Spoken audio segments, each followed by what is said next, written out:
Hi, my name is John Lawless, staff attorney with Bay Area Legal Services Disaster Relief Team and the Florida Disaster Legal Aid Helpline.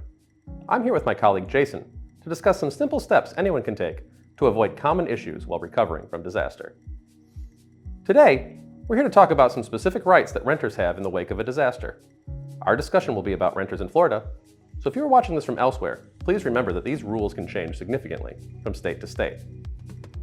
To help us demonstrate what these rights are and how to put them into action, we're going to visit some tenants who have been affected by a recent hurricane. Jason, you've recently become a landlord. Let's head to some of your properties and check in with your tenants to see how they're handling the impact of the recent storm.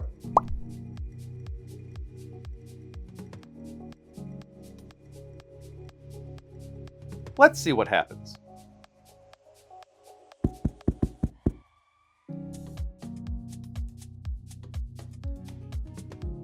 Jason's tenant gave him a notice.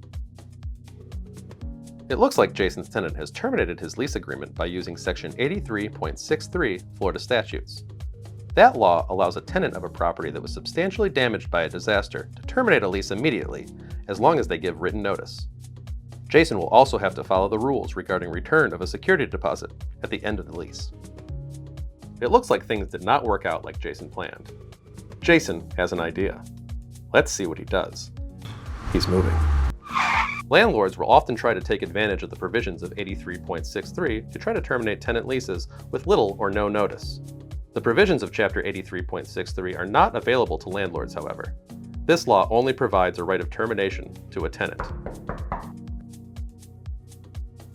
Jason just served his tenant a notice of termination using 83.63 Florida statutes. Remember, though, that just because a tenant has the exclusive right to terminate under Florida law, this does not mean your lease does not have a separate right of termination for a landlord. The enforceability of these provisions can vary widely based on a number of factors, such as whether the notice is required, how much notice is required, and whether the lease conflicts with Florida law. If you have a question about a landlord trying to terminate your lease, you should consider reaching out to your local legal aid organization for advice. Now, if you and your family keep these tips in mind, you'll be a lot more resilient in the aftermath of a disaster.